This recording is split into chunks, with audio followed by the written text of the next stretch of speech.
मैं आप सभी लोगों से बात करता हूँ, धर्मशास्त्र को केवल शौक के लिए मत पढ़ो। धर्मशास्त्र को केवल शौक या फॉर्मेलिटीज के लिए मत सुनो, बल्कि आप फैक्ट्स को जिंदगी में कुछ कह पाओ, करो, उस हिसाब से करो।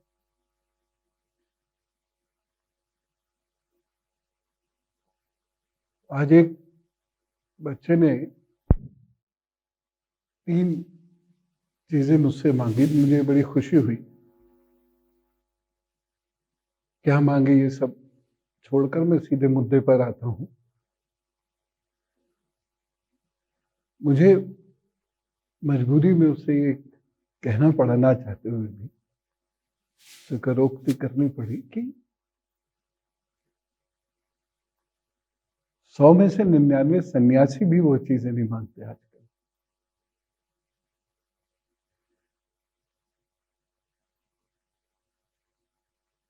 बड़ा अच्छा लगा।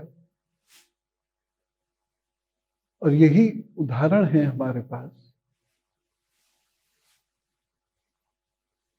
कि हम धर्मशास्त्र का जो अध्ययन करें वो इसलिए करें कि उसकी गंभीरता क्या है, गहराई क्या, उसके पीछे तथ्य क्या है। इसलिए मैं कहता हूं कि एक सामान्य बुद्धि का धर्मशास्त्र नहीं समझ सकता,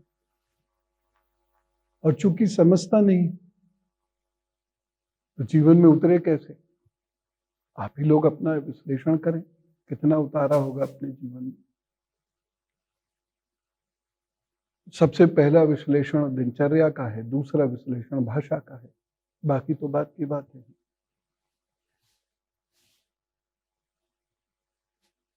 पूरा तो कोई नहीं उतार सकता, लेकिन 50-60% भी उतर जाए तो बहुत बड़ी बात।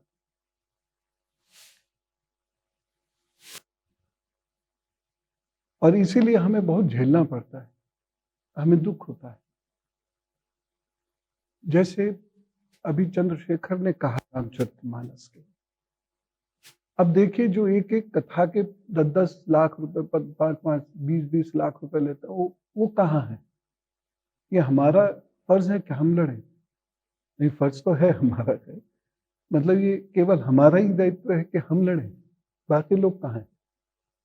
वो लोग कहाँ हैं? खासतौर से उनके क्यों बयान नहीं आते?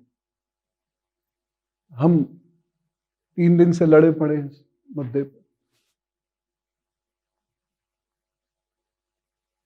पार्टी के प्रवक्ता से भी बात की थी आज, और भी तैयारी हो रही है। एडवोकेसी के भी वीडियोस पे तैयार हो रहा है, 2 दिन से उस पे लगे पड़े हैं सब। कि ये हमारा ही कर्तव्य है। जो लोग इतनी मोटी मोटी पैसा लेके कथाएं करते हैं, लाखों लाखों लोग वहां जाके इकट्ठे होते हैं, क्या उनका फर्ज नहीं है कि लाखों लोगों को पैदल मार्च करा दें, वहां पे ले जाएं? 5 लोगों को वो काम करके दिखाने होते हैं बस, और हम लोग उसी से खुश हो जाते हैं कि जिसमें हम बड़ी ऊंची सी कोई दे देते हैं तो भावावेश में, क्योंकि भारतीय मानसिकता ऐसा ही है, जय हो जय हो जय हो जाती है। ये कर दिया, वो ऐसा लगता है कि सबका धर्म परिवर्तन करके सारे सनातनी हो गए आज तो। ये कितनी गलत बात है बाकी लोगों के हिसाब से। ठीक है, यहाँ लोग कर रहे हैं, लेकिन हम लोग जनप्रिय नहीं है, क्योंकि मीठी मीठी बात है कौन करे। आज एक न्यूज चैनल पे लाइव था मैं, शाम को 4 से 6, वहां वही आने वाली सदी भारत की है, भारत विश्व गुरु, लोग ताली बजा रहे। मुझे गुस्सा आया।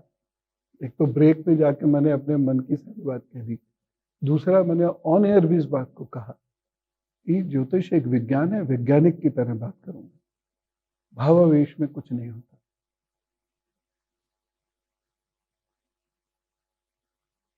हम तथ्य पे कब से सोचना शुरू करेंगे समझ नहीं आता। कभी कभी मन बड़ा दुखता है। भावुक लोगों को तो सच में वो they are more dangerous than Pakistani. वो भावावेश में कुछ भी करते और रायता ऐसा बखेर के जाते हैं, और बाकी लोगों की जिम्मेदारी लगा जाते हैं कि तुम समझते रहना। कोई नहीं टीवी पे आके नहीं बोलने को तैयार।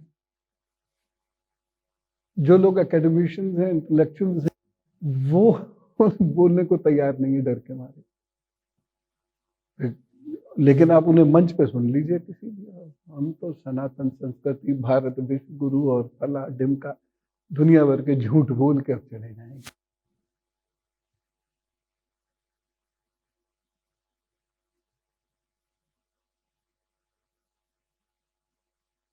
वो क्यों नहीं एक्सप्लेन करते? मैंने आज 15 मैसेजेस किए ऐसे लोगों को, जिसमें 3 ने मुझे फोन किया कि आप बेइज्जती कर रहे हैं हमारी। मैंने कहा कर नहीं रहा हूं, लेकिन अगर आप इसे ले रहे हैं, आपकी बेइज्जती हुई तो अच्छा है, आप ऐसे ही लीजिए। क्या होगा, रिश्ता ना रहे ना रहे, राम के लिए कैसे सुन लूं? तो ये इस प्रकार की जो बातें हैं हम लोगों के माध्यम से इसलिए ऐसी आती हैं, क्योंकि हम लोग सिर्फ बैठने के लिए पंडालों में चले जाते हैं या ऐसे सत्संग की जगहों पे आ जाते हैं। हमें से ज्यादातर लोग, सब नहीं है, सब होते तो संस्कृति कब की खत्म हो गई होती। ज्यादातर ऐसा ही है। कृष्ण ने कहा कर्म करो, हम कर्म नहीं करते। राम ने कहा धर्म करो, हम धर्म नहीं करते। अब गोस्वामी जो लिख के गए हैं अवधि में है। अब अवधि भाषा में ताड़ना शब्द अलग है। आप ये नहीं कहते ताड़ो मत मुझे, ताड़ रहे हो मुझे, मैं क्या खा रहा हूं मुझे ताड़ रहे हो, आप लोग नहीं करते ऐसी बातें। तो ताड़ना शब्द का मतलब देखना है। क्यों? मतलब देखना इस सेंस में कुर्सी डाल के बैठ गए और देख रहे हैं, देखने का उनका अर्थ यह है कि विजिलेंट रहिए। वो एक ऐसा समाज था जिसका वर्णन कर रहे हैं, और कोई राम राज्य ऐसा राम राज्य नहीं, आप लोगों ने तो पढ़ा ही है। ऐसा कुछ नहीं था कि वहां एब्सेंस ऑफ क्राइम हो, ऐसा कुछ नहीं था राम राज्य। राम जी जो एक राजा हैं, वो प्रोएक्टिव किंग है, प्रोएक्टिव किंग, इसलिए वो दुर्घटना से पहले उसकी तैयारी करते हैं। और बहुत लंबे समय तक हमारे यहाँ एक मान्यता रही कि जिस समाज में ज्यादातर लोग न्यायालय पहुंचते हों, न्यायाधिकारी बोलते थे, न्यायाधिकारी या उसके दरबार में पहुंचते हों, वह समाज उतना खराब होता। इसका मतलब नंबर 1, समाज अपने झगड़े खुद नहीं सुलझा सकता। नंबर 2, एडमिनिस्ट्रेशन बेकार है। और नंबर 3 कि उसे जो है उसके झगड़ों का निस्तारण करने वाले लोग समाज में नहीं मिलते। जुडिशरी तो खाली होनी चाहिए किसी भी सभ्य समाज की, काम ही नहीं है जजेस के पास। क्यों? सभ्य समाज, इसलिए नहीं कि मतलब लोग आ नहीं रहे हो। अब डेवलप्ड कंट्रीज में देखिए, रूटीन वर्क्स ही होते हैं ज्यादातर जुडिशरी में। अब स्टडी उसकी करेंगे तो इतने मुकदमे कहीं नहीं है। भारत, पाकिस्तान, बांग्लादेश, श्रीलंका जितने मुकदमे कहीं भी नहीं है। लेकिन भारत तो मैंने ये कहा कि, और दूसरे को भी मैंने इनडायरेक्टली टोका, चीन का नाश हो जाएगा, चीन चूहा है, और चीन कहाँ नाश हो गया उसका? चीन का ट्रेड 3.5 गुना बढ़ चुका है, और 1 वर्ष के अंदर ही अंदर भारत का और चीन का ट्रेड जो है लगभग 9% बढ़ चुका है। ये भारत की नेशनलिज्म। और ये गवर्नमेंट सेक्टर का बता रहा हूँ, प्राइवेट का नहीं है। वो कह रहे थे अब लोग चीन जाना नहीं चाहते, चीन की कौन नहीं जाना चाहता? चीन व्यापारी खूब जा रहा है। कहां से लाएगा तार एल्युमिनियम का? करेगा क्या बताओ? अगर वो मान लीजिए अमेरिका से तार ले आता है, तो मैं राष्ट्रवाद के नाम पर भूखा रह के उसका प्रोडक्ट खरीद लूंगा? कभी भी नहीं। मैं भारतीय हूं, और उसमें भी हिंदू, मैं नहीं करूंगा। भारत का मुसलमान अरब के लिए खड़ा हो सकता, और कोई नहीं होगा। मैं बता रहा हूं, भारत का ईसाई रोम के लिए खड़ा होता है, भारत का हिंदू नहीं खड़ा होता। ये सच्चाई है कर्म। अरे हम सब इसके कहीं ना कहीं भागी हैं, ऐसा नहीं है। तो ये ध्यान, ये कभी कभी चीजें आपको अंदर तक बींध जाती हैं। मनुस्मृति पर जितने लांछन लगते हैं, ये शूद्रों के लिए ऐसा है। मनुस्मृति ये कहाँ कहती है कि, मान लो मनुस्मृति कहती है कि शूद्रों पर बैन होना चाहिए, मैं कहता हूं मनुस्मृति मेरे खिलाफ बोल रही है, तो क्या मनुस्मृति ने कहीं ये लिखा है कि पवन नाम का या सेना नाम का शूद्र होगा? जो जिस परिस्थिति में है, वो मैं बात कर, उस हिसाब से उसको समझना चाहिए। हर चीज हम अपने ऊपर लेके पॉलिटिक्स करेंगे, ठीक नहीं है। ऐसा तो बाबा साहब ने कभी नहीं किया। समझने की कोशिश हमें करनी चाहिए। 7,000 साल पुराना समाज है जिसका वो वर्णन है, वो समाज एक अलग समाज है।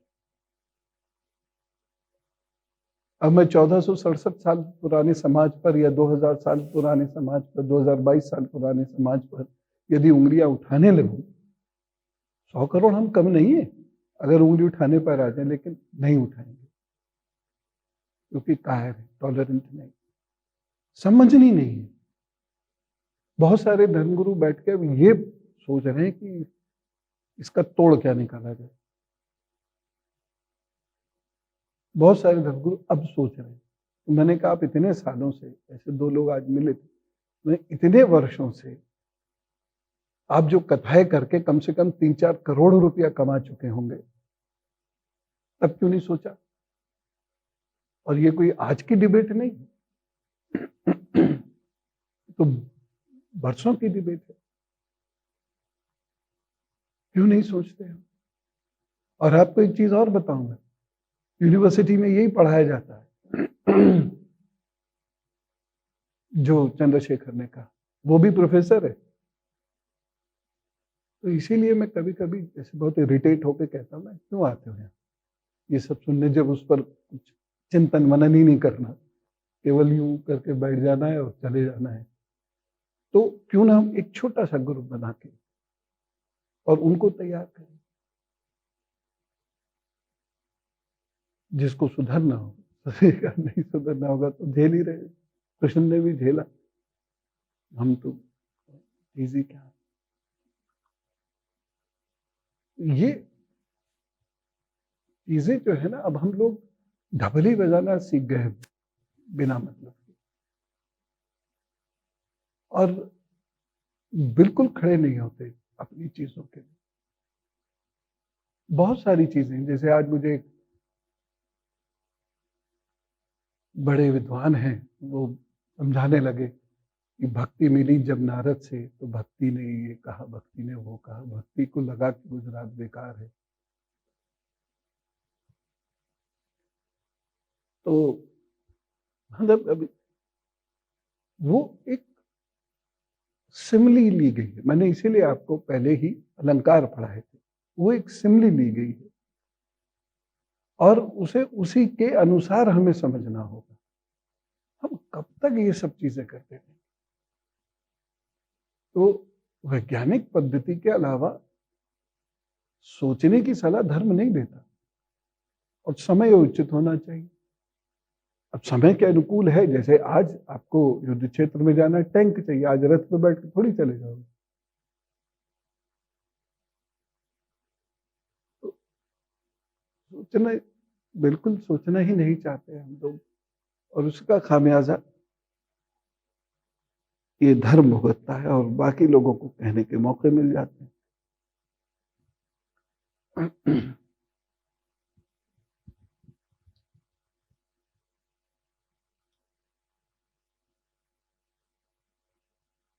गुरु महाराज ने इसीलिए 2 प्रकार के शिष्य रखे। बड़ी समझने वाली बात, उनको समझना इतना आसान नहीं है, स्वामी जी को भी समझना इतना आसान नहीं है, लेकिन गुरु महाराज चूंकि वो जो दिख रहे हैं उससे कहीं ज्यादा गहरे, वो टिप ऑफ द आइसबर्ग। 2 प्रकार के शिष्य रखते हैं, एक वो, बल 3 प्रकार के। एक वो जो बहुत बुद्धिमान लोग हैं लेकिन गृहस्थ हैं और अपने अपने कामों में लगे हुए हैं। दूसरे वो जो कभी कभी आते रहते हैं। और तीसरे जिन पे वो सबसे ज्यादा ध्यान देते थे और जिसके लिए उन्होंने बहुत मेहनत करी, गोपाल दास से लेके और आगे तक बड़ी मेहनत करी, जिसके एक कड़ी स्वामी जी भी हैं। और ये वो लोग हैं जिनको वह सन्यासी कहते थे और उनको सन्यास दिलवा दी। इन लोगों पर सबसे ज्यादा मेहनत की थी, इन्हीं लोगों को उन्होंने सबसे ज्यादा ट्रेन किया था और ये उस वक्त के समाज के सर्वश्रेष्ठ बुद्धिमान लोगों में से एक है। आप पुरानी तस्वीरें देखो उनकी और बाद की तस्वीरें देखो, उनकी लेखनी पढ़ो, ये है हिंदू। वो डोलते नहीं है कि आज इधर लुढ़क लिए, कल को वो अच्छा लगा उधर लुढ़क ली, कल तीसरा वो उधर लुढ़क लिए, परसों वहां पहुंच गए। और ना ही कहीं वो पंथ में बटे। उन्होंने सनातन को कभी नहीं छोड़ा जीवन, कहीं बटे ही नहीं वो जीवन भर। ये एक वो समुदाय उन्होंने चुना, काश कि आज ऐसा मौका मिल सके। और इन लोगों को उन्होंने वहां लाके खड़ा कर दिया जहां आज तक वो समाज को एक बड़ी दिशा दे रहे हैं। कैसे दे तो रहे हैं, एक स्टेबिलिटी तो लाके रखी हुई है। हालांकि इसमें जो संजय पासवान जी ने स्टेटमेंट दिया था, वो पीड़ा मैं आपके साथ कई बार शेयर भी कर चुका हूं।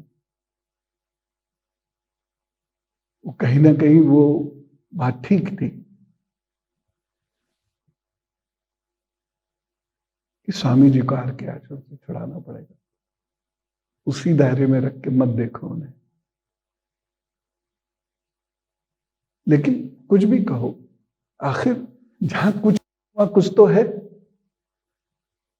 123 सेंटर्स हैं विदेश में, वहां कुछ नहीं तो वेदांत नाम तो है।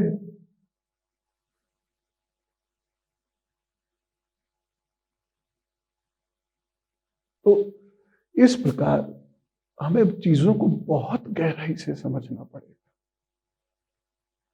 और मैं सच में सोचता हूं कि अवैज्ञानिक कथाएं या केवल मानसिक सुख के लिए की जाने वाली कथाएं 5 साल के लिए बैन हो जानी चाहिए।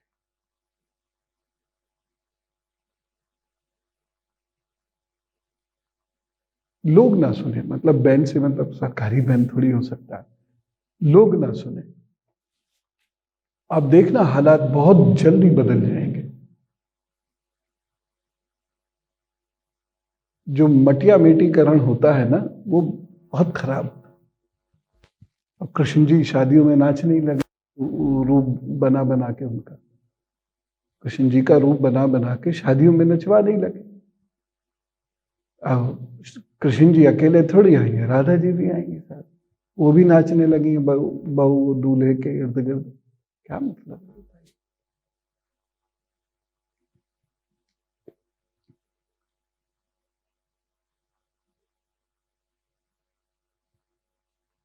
ब्रह्मा जी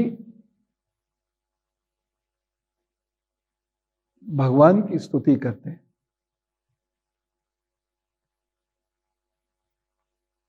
और कहते हैं, प्रभु आज बहुत समय के बाद मैं आपको जान सका हूं।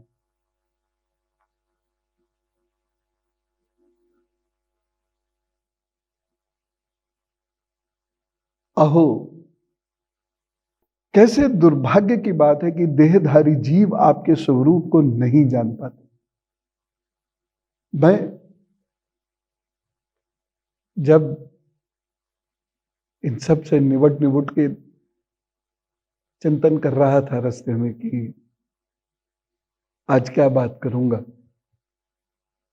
थोड़ी देर बाद मुझे ध्यान आया, अरे तो ब्रह्मा जी ने साफ पहले ही कह दिया, पहली ही लाइन में कह दिया था। कैसे दुर्भाग्य की बात है, देहधारी जीव आपके स्वरूप को नहीं जान पाते। भगवान आपके सिवा और कोई वस्तु नहीं है। जो वस्तु प्रतीत होती है वह भी स्वरूपतः सत्य नहीं है, क्योंकि माया के गुणों से क्षुभित होने के कारण केवल आप ही अनेकों रूप में प्रतीत हो रहे हैं। अब यहां हमने क्या मतलब निकाल दिया? हर एक के साथ प्रभु खड़े दिखाई दे रहे हैं, हर एक के साथ प्रभु नाचते दिखाई दे रहे हैं। दरअसल ये हर व्यक्ति प्रभु को अपने साथ पा रहा है। आपने देखा था वृंदावन के एक मंदिर में एक ही कृष्ण अनेक गोपियों के साथ रास कर रहे हैं। दरअसल इसका मतलब ये नहीं है कि वह कार्तिक पूर्णिमा को महारास कर रहे हैं, सबके साथ अलग अलग नाच रहे हैं। गोप भी हैं उसमें जिनको दिखाया नहीं गया। श्री कृष्ण अकेले थोड़ी थे, श्री कृष्ण भी तो महागोप ही तो हैं। भगवान तो उनको जो समझने वाले थे वो समझ रहे थे, लेकिन यहां गोप क्यों गायब हुए ये मैं आज तक नहीं समझ पाया। सिर्फ गोपियां क्यों? गोपों के मन में भी तो श्री कृष्ण के प्रति वही श्रद्धा भाव था, वो क्यों नहीं आते फिर वहां? क्या उनके साथ श्री कृष्ण नहीं है, गोपियों के साथ क्यों है? ये कहां इंडिकेट करना चाहते हैं?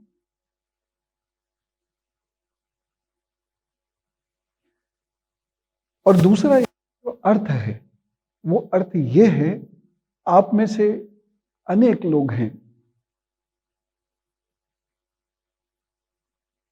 जिनको उनके साथ उनके इष्ट या गुरु महाराज आदि जो भी हो वो दिखाई देते होंगे, या ऐसा लगता होगा उनका फील आपके साथ चल रहा, हर चीज में वो है। इसका मतलब ये है, इतना गहरा अर्थ है उसका। उसका अर्थ ये नहीं है कि मैं अभी नाचूंगा तो आ जाएंगे, नहीं नाचूंगा तो नहीं आएंगे, खाना खाते समय नहीं आएंगे, मैं मुसीबत में होऊंगा नहीं आएंगे, केवल नाचने ही आएंगे क्या? ब्रह्मा जी इस उत्तर को दे रहे हैं,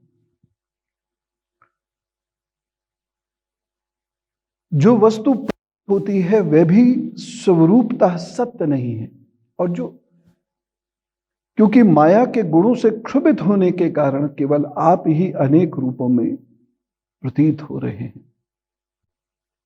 देव, आपकी चित्त शक्ति के प्रकाशित रहने के कारण अज्ञान आपसे सदा ही दूर रहता है। चित्त शक्ति, इस पर ध्यान दीजिए।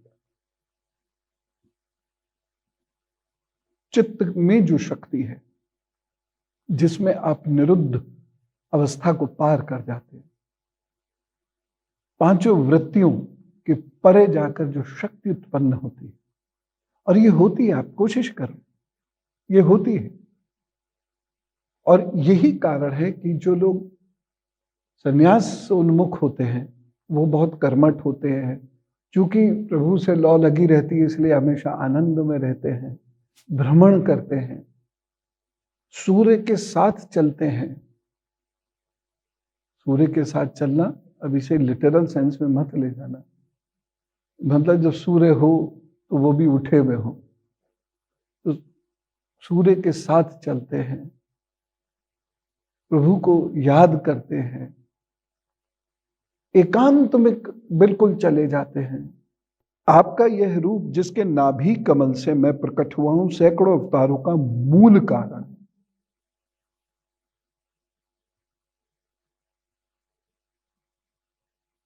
सैकड़ों अवतार का मूल कारण, या तो श्रीहरि के सैकड़ों अवतार की बात कर रहे हैं, और या फिर हम सबको भी उनका अवतार देते हैं। सैकड़ों अवतार का मूल कारण है। इसे अपने सत्पुरुषों पर कृपा करने के लिए ही पहले प्रकट किया है। परमात्मन, आपका जो आनंद मात्र भेद रहित अखंड तेजोमय स्वरूप है, उसे मैं इससे भिन्न नहीं समझता। इसलिए मैंने विश्व की रचना करने वाले होने पर भी विश्वातीत आपके इस अद्वितीय रूप की ही शरण ली है। यही संपूर्ण भूत और इंद्रियों का भी अधिष्ठान है। हे विश्व कल्याण में मैं आपका उपासक हूं। आपने मेरे हित के लिए ही मुझे ध्यान में अपना यह रूप दिखलाया है। जो पापात्मा विषयास जीव हैं वे ही इसका अनादर करते हैं। लाइन को अंडरलाइन कहीं करके रखना। विश्व कल्याण में स्वरूप का अनादर वही लोग करते हैं जो पाप में आसक्ति रखते हैं। मैं तो आपको इसी रूप में बारंबार नमस्कार करता हूं मेरे स्वामी। जो लोग वेद रूप वायु से लाई हुई आपके चरण रूप कमल कोश की गंध को अपने कर्णपुटों से ग्रहण करते हैं, उन अपने भक्त जनों के हृदय कमल से आप कभी भी दूर नहीं होते, क्योंकि वे पराभक्ति स्वरूप डोरी से आपके पाद पद्यों को बांध लेते हैं। सामान्य है, बाकी तो हम तेजी से पढ़ते हुए निकल सकते हैं। जब तक पुरुष आपके अभयप्रद चरणाबिंदों का आश्रय नहीं लेता, तभी तक उसे धन, घर और बंधुजनों के कारण प्राप्त होने वाले भय, शोक, लालसा, दीनता और अत्यंत लोभ आदि सताने लगते हैं।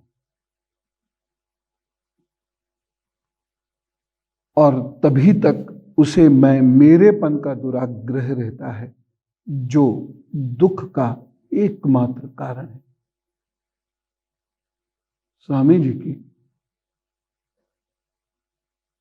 11 सितंबर वाली स्पीच जो थी,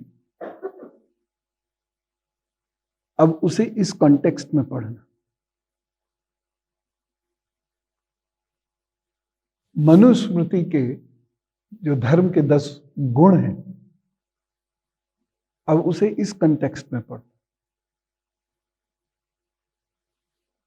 कि हम बहुत शक्तिवान थे, लेकिन हमारा हृदय इतना विशाल था, कम से कम हमारे नेताओं का, हमारे लीडर्स का, हमारे क्षत्रियों का इतना विशाल हृदय था जिसमें सब लोग समा लेते थे। परंतु वो लोग जो दूसरों को स्वीकार करते थे, वह कभी भी अधर्म स्वीकार नहीं करते। यह अंतर था। यानी हम विनम्र थे, कायर नहीं।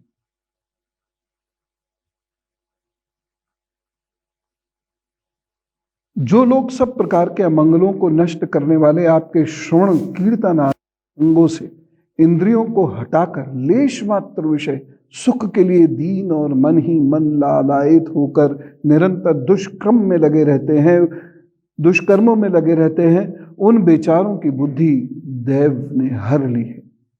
अच्युत आगे जाकर श्री कृष्ण भी प्रयोग में आया है। उरुक्रम, इस प्रजा को भूख, प्यास, वात, पित्त, कफ, सर्दी, गर्मी, हवा और वर्षा से परस्पर एक दूसरे से तथा कामाग्नि और दुस्सह क्रोध से बार बार कष्ट उठाते देखकर मेरा मन बड़ा खिन्न होता है। स्वामिन, जब तक मनुष्य इंद्रिय और विषय रूपी माया के प्रभाव से आपसे अपने को भिन्न देखता है, तब तक उसके लिए इस संसार चक्र की निवृत्ति नहीं होती। एक वक्त आया जब हमको ये सिखाया गया था, भगवान पर प्रश्न नहीं करते, भगवान की पूजा ही करते बस। और यही हमारे कई पीढ़ियां यही सीख कर बड़ी हुई और मर गई। यहां क्या कह रहे हैं? यहां बिल्कुल उल्टा कह रहे हैं। हम उनसे अलग ही नहीं है। भाई, मैं जब तक अपने भगवान से दोस्ती नहीं करूंगा तो मैं क्या करूंगा? फिर उसको पूजूंगा, ढोलक बाजे बजाऊंगा, और क्या करूं? मेरे पास ऑप्शन ही नहीं है। मेरे अंदर फिर वो कर्म करने की शक्ति कहां से आएगी? कंपैरेटिव रिलीजन जरूर पढ़ना चाहिए। मुझे आशा है कि आप में से कुछ लोग कंपैरेटिव रिलीजन की स्टडी करें।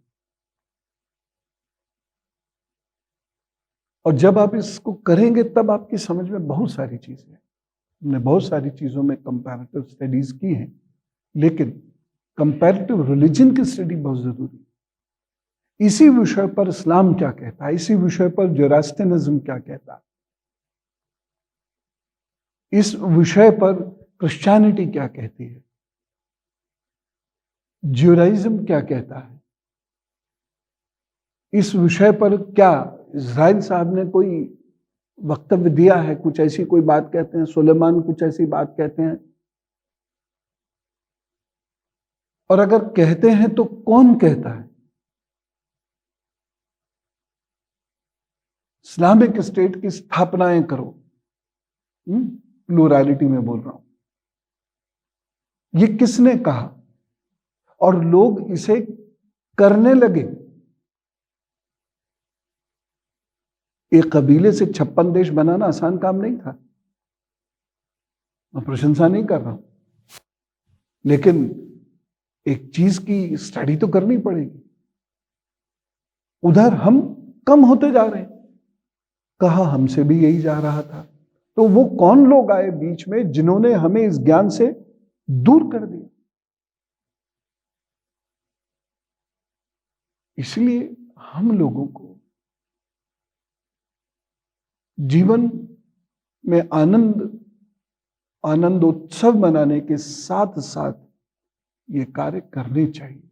और आपको ये मैं बता दूं कि आपके द्वारा किए गए कार्य रिकॉग्नाइज होते हैं।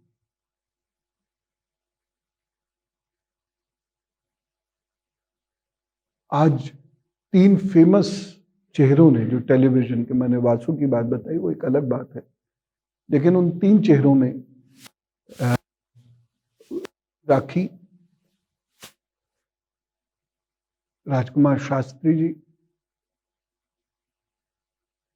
और श्रुति खरबंदा जी, इन 3 लोगों ने जो आश्रम की, जो यम की, मतलब आप लोगों की जो कैंपेन है मंदिरों, प्रतिमाओं को उठाकर रखने वाली, इस कैंपेन के बारे में उन्हें पता था। और भाई राखी जी ने तो ये कहा, मैंने हजारों लोगों को व्हाट्सएप किया, इस कैंपेन को देखो और समझो, ये असली नेशनलिज्म।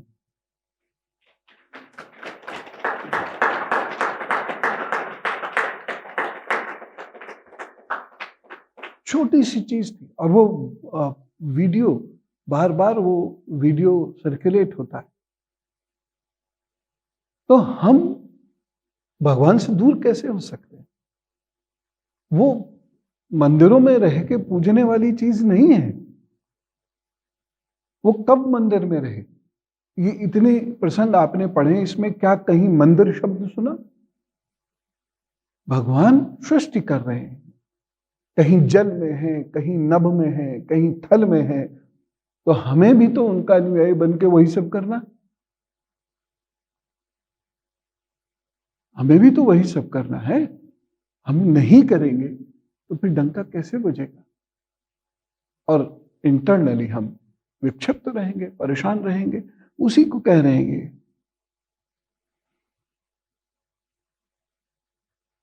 विषय रूपी माया के प्रभाव से आपसे अपने को भिन्न देखता है, तब तक उसके लिए इस संसार चक्र की निवृत्ति नहीं होती। यद्यपि यह मिथ्या है, तथापि कर्म फल भोग का क्षेत्र होने के कारण उसे नाना प्रकार के दुखों में डालता रहता है। आगे बढ़ते हैं। देव औरों की तो बात ही क्या, जो साक्षात मुनि हैं, वे भी यदि आपके कथा प्रसंग से विमुख रहते हैं तो उन्हें संसार में फंसना पड़ता है। सत्संग की बहुत पावर होती है, ये आपको एनर्जाइज कर देता है। लेकिन हाँ, सत्संग हो, मतलब ऐसा नहीं कि मोनोलॉगस सिस्टम हो गया, प्रश्न हो, उत्तर हो, बातचीत हो, हंसी ठाका हो, गंभीर चिंतन हो, और उसके बाद भी वो चिंतन चले। जैसे पढ़ाई होती है, जैसे एक साइंटिस्ट इन्वेंशन के दौरान करता है, वैसे ही आपको धर्मशास्त्र गुनने पढ़ने पड़ेंगे, तब करे। मैंने स्वयं में ये चीज देखी, स्वयं से अनुभव की मैंने इस चीज को, करे जाता था। छोटी खाट बड़ी खाट का किस्सा मैंने आपको सुनाया था। उस छोटी खाट बड़ी खाट के चक्कर में न जाने कितने लोगों के अंदर से कायरता समाप्त हो गई, धर्म परायण हो गए, वीर हो गए। छोटी खाट बड़ी खाट कहने को यूजलेस सी बात थी। और आज मैं इसको थोड़ा और गहराई से आपको समझाता हूं।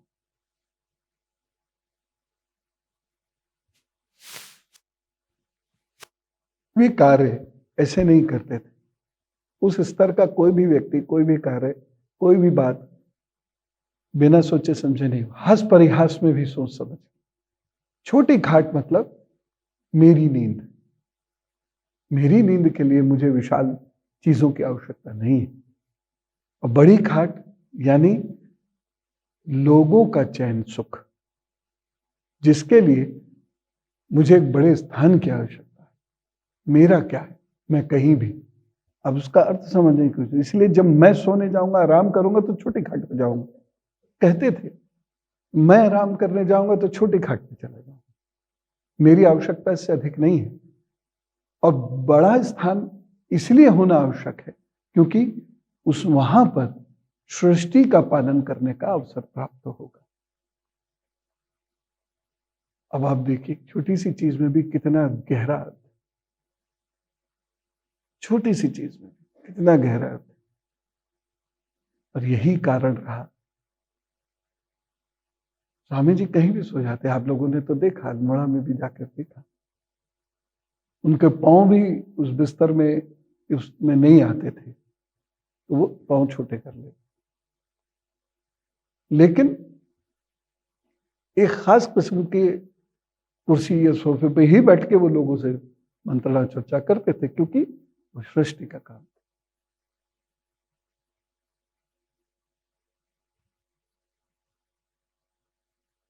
कमरे में भी इनका यही है, इनकी अपनी मसहरी छोटी सी थी। तो जब मंत्रणा चर्चा वगैरह करने रहती थी तो उस पर बैठ जाते थे जाकर, बाकी जमीन पे। लोगों ने जमीन पे सोने नहीं देते थे, तो वो लोगों के चक्कर में मसहरी पर सो जाते थे, और जहां दरवाजा बंद होने की आवाज आई, नीचे उतरा।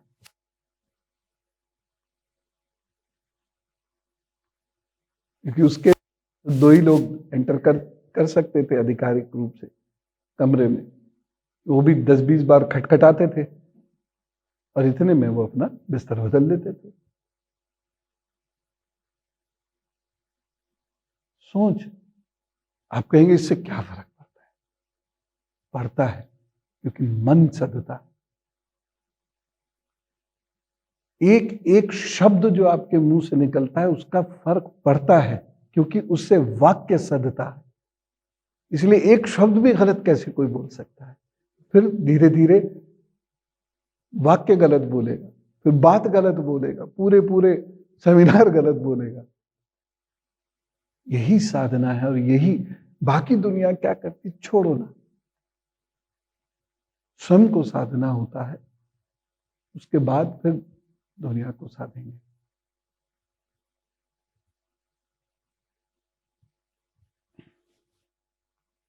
काश कि आप लोग कभी उनके कक्ष में जाओ, और वो अब खोलते ही नहीं, पता नहीं क्यों, लेकिन कभी खुला मिले तो झांकी जरूर आना, कुछ चीजें जरूर देख के आना। आगे चलते हैं। उनका कक्ष कभी खुलता नहीं, पता नहीं, मैंने तो नहीं देखा। आगे बात करते हैं। औरों की तो बात ही क्या है, जो साक्षात मुनि है वे भी यदि आपके कथा प्रसंग से विमुख रहते हैं तो उन्हें संसार में फंसना पड़ता है। वे दिन में अनेक प्रकार के व्यापारों के कारण विक्षिप्त चित्त रहते हैं, रात्रि में निद्रा में अचेत पड़े रहते हैं। उस समय भी तरह तरह के मनोरथों के कारण क्षण क्षण में उनकी नींद टूटती रहती है। तथा दैववश उनकी अर्थ सिद्धि के सब उद्योग भी विफल होते रहते हैं। नाथ, आपका मार्ग केवल गुण श्रवण से ही जाना जा सकता है। सुनिए, इसको समझने की कोशिश कीजिए। इसलिए 4 बजे का सत्र मिस मत किया कीजिए। आप निश्चय ही मनुष्यों के भक्ति योग द्वारा परिशुद्ध हुए हृदय कमल में निवास करते हैं। पूर्ण श्लोक। प्रभु, आपके भक्तजन जिस जिस भावना से आपका चिंतन करते हैं, उन साधु पुरुषों पर अनुग्रह करने के लिए आप वही वही रूप धारण कर लेते हैं। भगवान आप एक हैं तथा संपूर्ण प्राणियों के अंतःकरण में स्थित उनके परम हितकारी अंतरात्मा हैं। इसलिए यदि देवता लोग भी हृदय में तरह तरह की कामनाएं रखकर भांति भांति की विपुल सामग्रियों से आपका पूजन करते हैं, तो उससे आप इतने प्रसन्न नहीं होते हैं।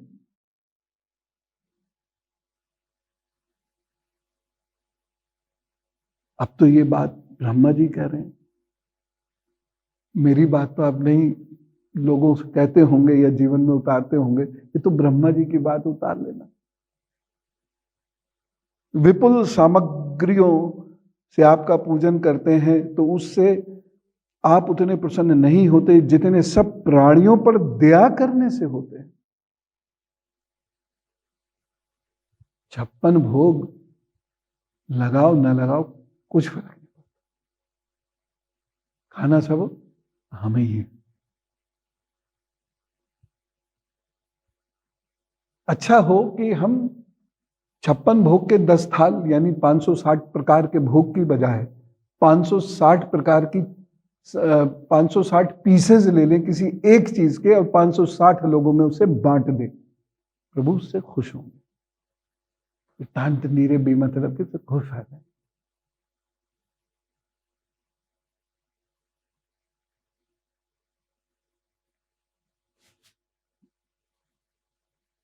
एक बार एक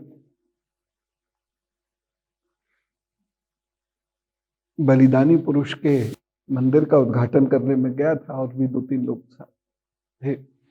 उसमें एक बहुत बड़े प्रतिष्ठित संत महंत थे। अब वो नहीं है, इसलिए उनका नाम भी नहीं ले रहा। उन्होंने कहा मुझसे कि आपको इतने लोग मानते हैं, आप तो शिखा भी नहीं रखते। मैंने कहा मेरे प्रभु भी नहीं रखते थे, मेरे गुरु भी नहीं रखते थे। और जब उनके थोड़े से बाल बड़े थे, किसी बात पर उन्होंने उन बालों को एक ऐसी स्त्री के चरणों को साफ करने में लगाने का उपक्रम किया। एक्चुअली लगाए थे वो, जैसे किताबों में लिखा मिलता, ऐसे करके लोग ये शो करने के लिए कि सारे मनुष्य बराबर, कोई शूद्र नहीं होता, कोई बड़ा नहीं होता जन्म से। और कौन है मैंने नाम बताया, फिर चुप हो गए, क्योंकि कोई कुछ भी कह ले लेकिन उस व्यक्ति की काट किसी के पास नहीं।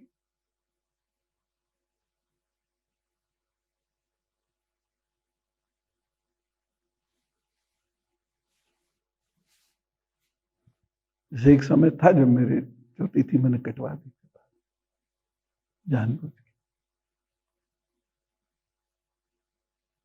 मेरे बाल बहुत बड़े होते थे।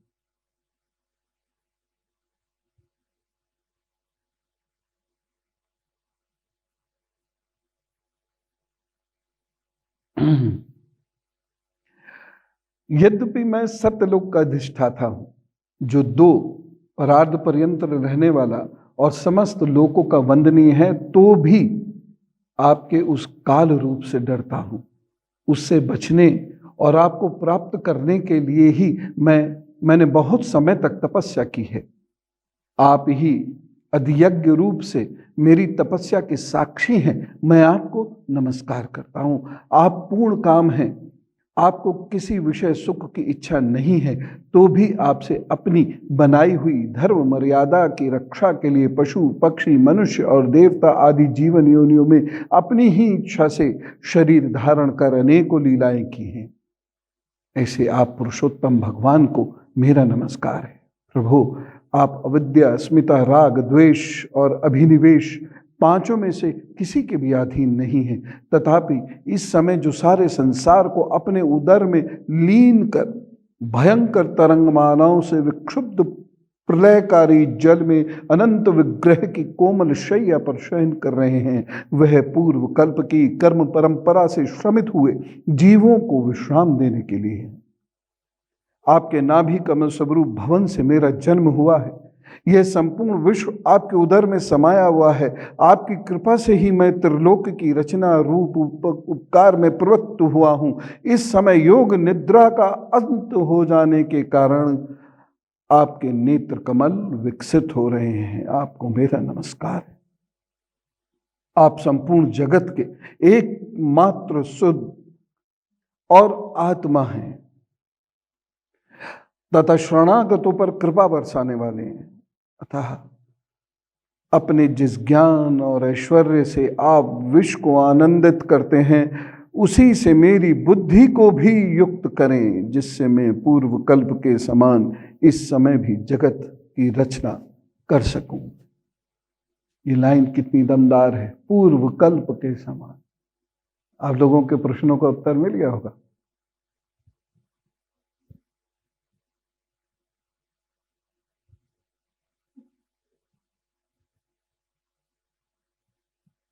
समझा 25 कल्प हो चुके हैं आपने, ये कह रहा 9-25 हो चुके हैं। उचित।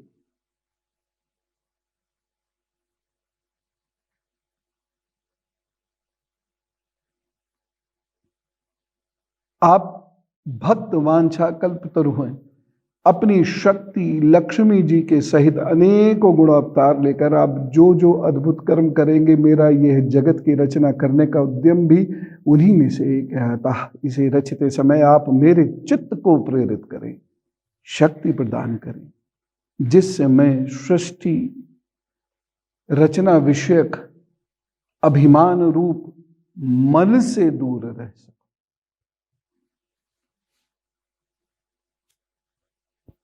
23 तक रुकते हैं। और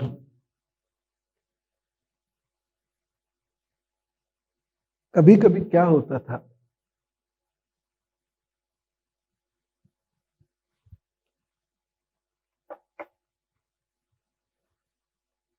ये सबके साथ होता है। मैं कौन, ये तो शाश्वत प्रश्न है ही है, सबके मन में रहना चाहिए।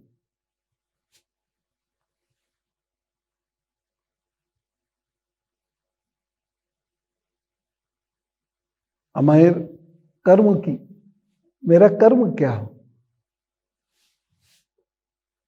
हमारा कर्म की, मेरा कर्म क्या हो, हमारा कर्म क्या हो, ये प्रश्न कभी कभी बहुत उद्वेलित करता था। ऐसे में मैं एक कार्य करता था।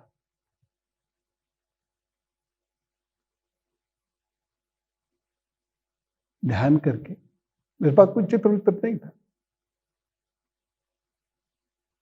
ध्यान कहीं भी बैठ के, तो ऊपर कुटिया में रहता था। कभी कभी आलस वश जाता भी नहीं था, नीचे ही किसी के पास सो जाता था, कमर में, किसी के भी कमर में घुस गए तो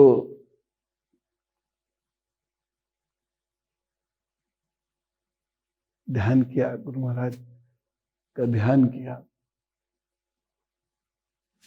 मैया का ध्यान किया, और क्या करना है, कैसे करना है, उनसे ध्यान में प्रश्न किया, और उसके बाद घूमने निकल गया। शाम का गंगा आरती का जो होता है, और जहां सत्संग चल रहा होता था, वहीं चला जाता था। सबके बड़े सुनने वाली बात है, आनंद वाली। तो वहीं मैं चला जाता था। 1-1.5 घंटा रोज ही होता था। और आपको यकीन नहीं होगा, उस दिन वही विषय चल रहा होता था मानो गुरु महाराज स्वयं अवतरित होकर मुझसे ये कह रहे हो कि ये बात है जो तुम मुझसे पूछ के आए थे, ये रहा, वो प्रसंग ये रहा। और वो कुछ विशेष नहीं बोल रहे हैं जो सत्संग कर रहे हैं, कुछ भी विशेष नहीं, बस वो कुछ कुछ पढ़ रहे हैं जैसे मैं अभी पढ़ रहा था। एक होता है चित्त, चित्त मतलब इंडिविजुअल थॉट, और एक है चिति, कलेक्टिव विजडम। जब सब लोग बैठकर एक ही साथ चिंतन कर रहे हैं, वहां पर आप अगर केवल श्रोता मात्र हैं, सुन रहे हैं, सुनने से आपके अंदर एक अद्भुत उत्साह का संचार हो जाए और नियमित सुनते रहे तो बहुत बदल जाएंगे, धीरे धीरे धीरे धीरे। और दरअसल मोटिवेशन यही है।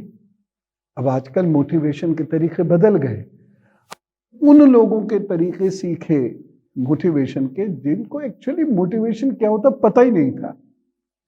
वो तो उस तरह से डेवलपमेंट उनका अब हो रहा है। हमारे पास तरीके क्या थे? पढ़ने बैठ गए, सुनने बैठ गए, पढ़ भी नहीं पा रहे हैं, पुस्तक नहीं है, सुनने बैठ गए, बस मोटिवेट हो। तो हम उसी से मोटिवेट हो जाते। इसलिए सुनो जरूर। जब भी आप लोग कहते हो फला जगह आज कोई सेमिनार है या डिस्कशन है, जाएं क्या, मुझे अच्छा लगता है, जाओ, जरूर जाओ। सुनो, सुनने के बाद एक अजीब सा उत्साह आपके अंदर होगा और लगातार सुनते रहोगे तो वो उत्साह हर वक्त बना रहेगा। हाँ, सोना नहीं, फॉर्मेलिटीज के लिए नहीं जाना कि चलो घूम आए बाहर, इस बहाने पिंजड़े से उड़ने का मौका मिलेगा, वो सोच के नहीं। सुनने जाओ। कोई व्यक्ति कुछ तो बोलेगा, 2 घंटे में 2 लाइन दिया, 2 मिनट तो काम के होंगे। वो 2 मिनट रोज रहे तो जिंदगी बदलनी शुरू हो जाती। ये हमारी पेडागॉजी है, आचार्यों की, ऋषियों की, ये पेडागॉजी। और ये पेडागॉजी बहुत लंबे समय तक चली। आप लोगों के समय का तो नहीं पता, हमारे समय में बचपन में बाल सभा हुआ करती थी, हफ्ते में 1 दिन।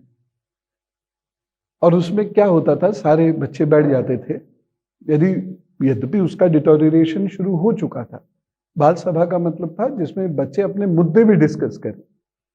उसमें तो डिटोरिएशन आने लगा था, लेकिन उसमें 1-2 चीजें होती थी कि हम अपनी मर्जी से कोई एक्ट करते थे या रीडिंग करते थे। लिटरेचर में जो अच्छा टीचर यदि होगा लिटरेचर का, वो रीडिंग कराएगा, एक एक पैराग्राफ सारा क्लास पढ़ेगा, रीडिंग कराएगा, और उसी प्रोसेस में आप सीखते चले जाए। मैं वाचन सत्र ऐसे ही नहीं रखा, वो किसी बड़े उद्देश्य के लिए। और अगर वाचन सत्र आप लगातार सुनते रहे, पढ़ते रहे, तो धीरे धीरे देखना कि आपकी जो समझ है, शब्द उच्चारण, ये तो शुद्ध होएगा ही होएगा, फ्लुएंसी आएगी आएगी, लेकिन जो समझ है वो ना 100 गुना बढ़ जाए 1 महीने के अंदर। तो बात समझ, जब समझ आती हैं चीजें ना, तभी हरकतों में उतरती है, अन्यथा नहीं। सुनने से कुछ नहीं होता, समझने से कुछ होता।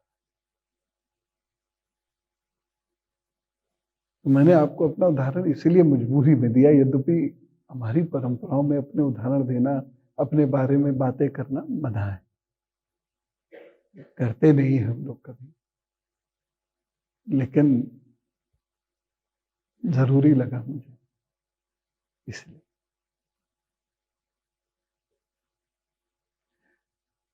कितना अच्छा हो कि जैसे कोई एजुकेशन वाला है, कोई लॉ वाला है, कोई पॉलिटिकल साइंस वाला है, कोई हिस्ट्री वाला है, कोई किसी भी टाइम सुनो सुनो सुनो, एक बहुत बढ़िया पैराग्राफ समझ में आया, सुनो सुनो सुनो, खोला, अब क्या हुआ, मैं लॉ का नहीं हूं, क्या हुआ मैं अगर हिस्ट्री का नहीं हूं?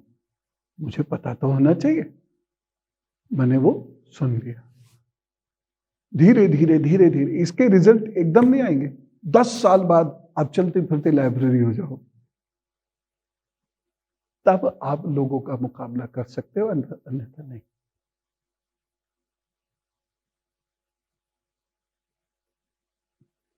प्रभु बुद्धिजीवी बनाने में कृपा करें हम सब पर।